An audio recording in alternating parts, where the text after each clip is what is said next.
3, 2, 1. Here we go!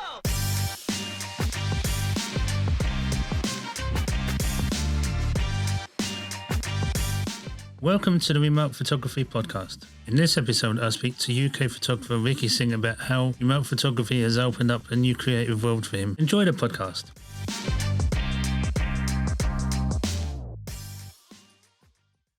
Hi Rikki, thanks for doing the podcast. Can you introduce yourself and give people a brief history of your time in the industry? My name is Rikki Singh. I'm a disabled hobbyist photographer. I'm a wheelchair user.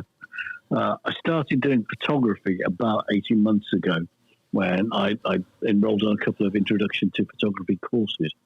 And from there, I then signed up to do an online free course called A Year with My Camera. Whilst I was doing that, I had a message from somebody, a lady who runs a local camera club, asking me if I'd be interested in joining. I live in Manchester. This lady's camera club is in Oldham. I said yes, and from there started taking it up more seriously and doing some model photography. I'd actually intended, my initial thought was that I would do landscape and macro, but then soon realised that that landscape wasn't really suitable for me because of the wheelchair. A lot of the good places were inaccessible. And once I started doing model photography, I realised, well, I'm a people person, and I really enjoyed it. And it just went on from there. And, I've been really enjoying it since. How did you find out about remote photography? Was it through Instagram, Facebook, or just models messaging you to say, oh, I'm offering remote shoots?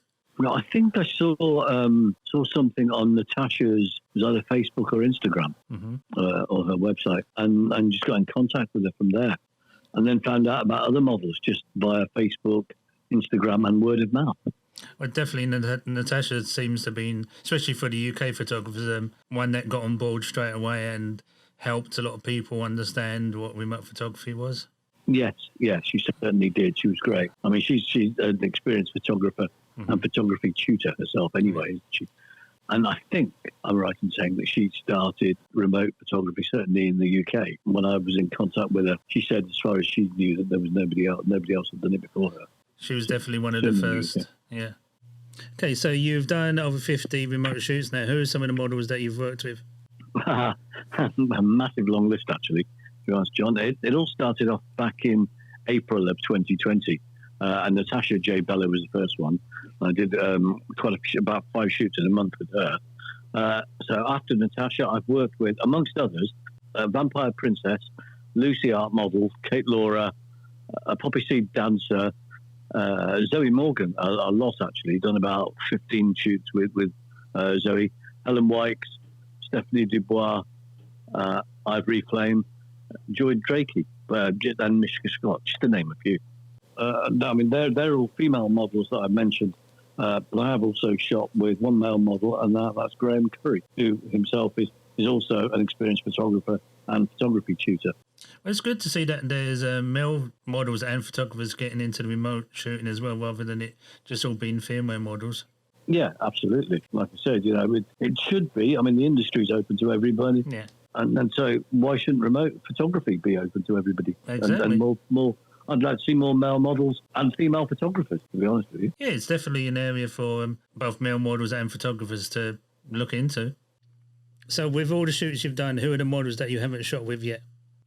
Well, again, I think it's an extensive list because every time you look, there are more and more models taking up remote shooting, which is obviously great.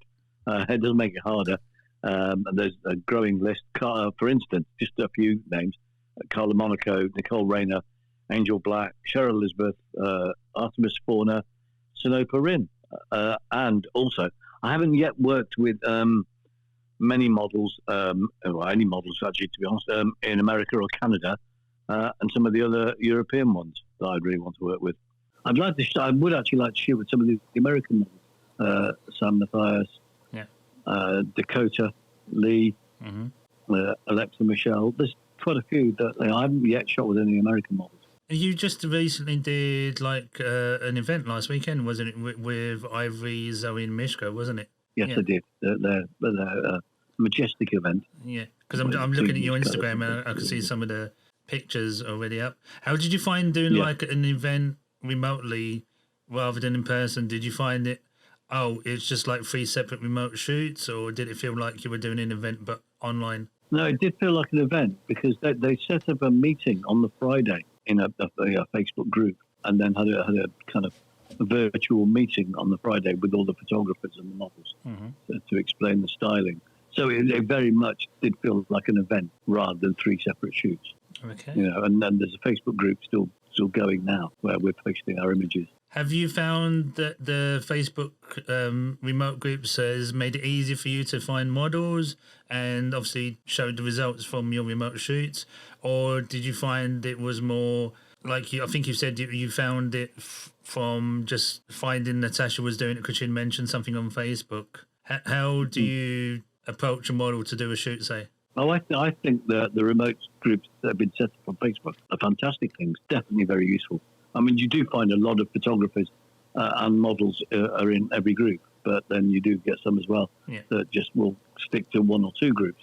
I'm in all of them, and yes, I think they're wonderful because they give you a sense of community and belonging, and you can exchange ideas. Everybody's very helpful, and you can just ask. If you got time, you want to book a shoot, you just put in the thing saying, I've got a free day next Wednesday. Is anybody free for a shoot? Yeah, because it helps focus where you're looking rather than searching the internet for who's doing remote shoots. I think the groups definitely helped both models and photographers find out who's doing remotes, and it's made it much easier rather than doing an internet search or going on, say, sites like Purple Port to see who's doing remote shoots. Yes, absolutely.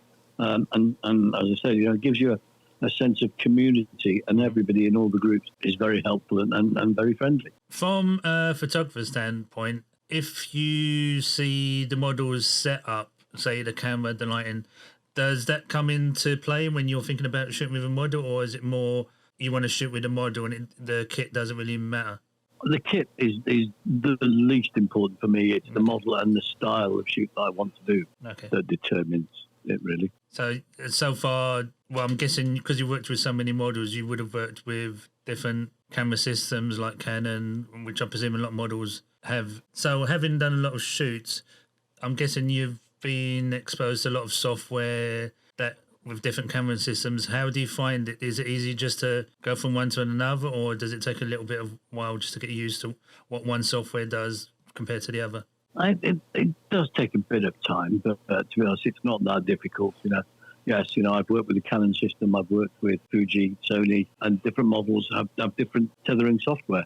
But it's not that difficult, to be honest with you. Do you find remote shooting limiting, or does the limitations help you be more creative? For me, it's opened up a whole new world because, being disabled, disability or not, to be honest with you, I think regardless of that, it's enabled me, as it has with all of us who've taken up remote shooting, maybe to shoot with models that we wouldn't get a chance normally. Exactly. Yeah. The chances of me going to wherever Poppy Seed Dancer is or going to New Zealand to see Lucy are practically nil, whereas I've been able to shoot with them. And also, in terms of my disability, I can stay at home and not have to worry about access for studios and things as well. So for me, it's been great. I've definitely heard that because there's been a few disabled photographers come into the groups and say the remote shooting's like totally opened their eyes to being, like you say, a part of the community now, rather than being sometimes you couldn't go to events and stuff because of access to a location. Now you feel like they're more able to be part of a remote shoot because you say you don't have to travel, but they've got that access to camera systems and working with models where they didn't have before. Yeah, absolutely. It's made photography far more inclusive in my mind, anyway. Yeah. Well, it's quite a good list. I'm really enjoying it, to be honest with you. No, I would say definitely a lot of people are, especially because I know sometimes we keep shouting about how good it is, and then there's people who haven't experienced it and like, oh no, I don't think it's going to be the same. I'd rather be there because it's the interaction with the people. You still get the interaction. Okay, yes, it's always nice to be there in person, but people who say, oh, you don't get any interaction with the models, that's absolute rubbish. You do. You talk to them, you have the pre-shoot communication, and then during the shoot itself, there's a lot of banter going on whatever system you use, whether we're talking on WhatsApp video or Messenger video, or directly on Zoom or whatever it is that you're using. You know, there's still the same. There is still a lot of interaction. As for the technical side, well, you know, the quality of the images that are being posted speaks for themselves, really. I don't know if you did this with in-person shooting, but how do you present your ideas for remote shoot? Do you use like just email? Do you use a mood board? Just a general idea, or you just see how it goes? No, usually for me, it's written ideas. I'm not very good at mood boards, although I am trying to get better. So like this kind of written discussion about this is an idea. Occasionally, I've sent mood boards, or I've sent a diagram of what I want, how I want the studio set up. Yeah, because I think you did that with Zoe, if I remember rightly, because you've done a series of paintings, is it? Famous paintings where Zoe's like done like the digital version. What we've done, we picked some artists, and then we try and put our own take on replicating the paintings. And for that's kind of, we've been communicating and just passing paintings backwards and forwards, saying, what about this one? What do you think of this one? And I did a series, did a shoot with Zoe, a film noir, where I sent a diagram of, or a picture of the studio setup, the lighting, etc. What did you think your favourite theme doing? Because I'm looking at your Instagram now, and you shoot black and white, you shoot lots of different styles. So is there a favourite, or you just like going across the board?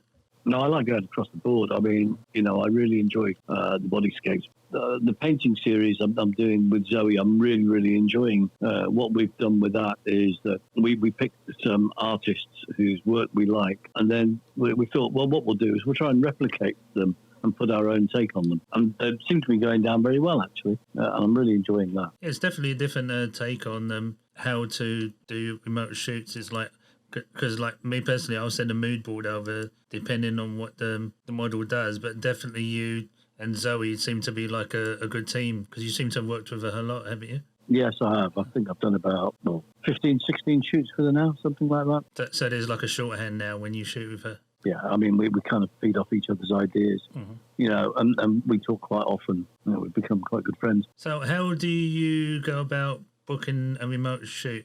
Would you go directly to the model, or you wait for the model to approach you? But I think you said sometimes you have ideas, so I would presume you'd go to a model that you think could make that idea happen. Yeah, usually. But I've had models now messaging me saying, I really like your portfolio. Would you like to do a shoot? Which is always very nice. Yeah, because as you put work out, obviously more people see it. Yeah. It's very satisfying and quite humbling that, you know, people want to work with little old me. Well, it's good to have both feet on the ground. So, but I'm looking at your port and like the stuff you do, because like you've done vampire stuff, you've done fashion with say Amy. Like you say, you've covered the whole board, and so you're definitely not letting yourself be stuck in one particular style of photography. You're like exploring all different ranges. Yeah, I like to experiment. I've been doing things with Natasha and with Zoe where we played around with gels, different lighting as well. You know, I'd like to try different things all the time. I was once told that, you know, every photographer should find their style. I don't necessarily think that's true. I don't know. I don't think I've got a particular style. I like to do as many different things as I can. Maybe one day I'll settle on something on one particular area. But at the moment, you know, variety of the spice of life and all that. So like as you do like some, say, a style you've not done before, you find it more creative. Yes, absolutely. You know, and trying to find different ways of doing things as well. You know, because we all want to be original. We all want to have original images, don't we? Yeah, because I've looked at the stuff you've done, say, example with Ivory, where she's put a Perspex sheet, but that was, if I remember rightly, you said it was a photographer that she'd done something with a Perspex sheet, and again, you've adapted it to work over remote. Yeah, well, I mean, I saw that she had a Perspex sheet and she'd done a shoot with a photographer using it. And I had seen an image done by Lindsay Adler. Yeah. And I thought, this is a good idea. So I contacted Ivory and said, oh, look at this. Do you fancy doing this? And she's actually worked with Lindsay Adler. So, yeah, she said, yes, great idea. Yeah, Ivory's definitely one that you give her an idea, she'll build a set for it. To be honest, I found the creativity of all the models very helpful and great. You give them an idea and they'll run with it. Oh, I definitely think they're finding it. Like, I know some are just starting to dip their toe into it, but I think as soon as they have, they've suddenly realised, it's not as fast as, say, doing in-person shooting, but as I keep saying, it's not the quantity, it's the quality of what you're shooting. So suddenly, after all these months of them not really working, it's clicked that they can still do creative things, even though the photographer's not in the room with them. Oh, absolutely, yes, without a doubt. I know I've heard people say, oh, once lockdown finishes, then that'll be the end of remote shooting. I don't think so. I think it's here to stay now, and I really hope so. If you just look at the sheer numbers of both photographers and models that have suddenly they've started to do it, it's constantly, there are more and more people coming into remote shooting. I mean, I think and I hope that it's here to stay. Yeah, I definitely think it'll be around in some form or another because, like, say, models, I think, will realise, even if they're touring and shooting in person, they can still offer the remote as, say, maybe a couple of hours at the end of a shoot day or something, where they might be in a location that a photographer might never be able to get to. So say, for instance, people like Poppy Seed Dancer, where they're going out on location, and Lucy, art model, are going out on location to do shoots. Like someone like yourself might not be able to even get there, but now you can through remote shooting. Yeah, definitely. And like we said earlier, it's opened up a whole new world for so many photographers. And indeed for models, because it gives them more people they can work with as well. So you're definitely going to be remote shooting for a long time to come. Oh, yes, I hope so. And I hope everybody's going to carry on remote shooting for quite a long time. Oh, I definitely think it'll be around in some form. It's not going to disappear. It might just not be as everyone using it as much as they are now, because obviously you can't shoot in person, especially in the UK. But I definitely think it's going to be around in some form. Yes, definitely, without a doubt. So where can people find you? Do you have a website, your social media, etc.? I haven't got a website as yet, but it's something that I'm thinking about doing. But on social media, I'm on Purple Port as Rick's Pixels. That's RIKS_Pixels, PIXPLS. And that's the same on my Instagram. On Facebook, I'm just Rikki Singh, RIKKI, Singh, SINGH. I think that's about it. We're going to wrap it up. So I just want to say thanks for doing the podcast, Rikki. And I hope you enjoy doing more shoots in the future. It's my pleasure, John. Thank you for asking me. I will definitely enjoy doing more remote shoots. And I would like to say to other people, just spread the word, encourage more people to get involved.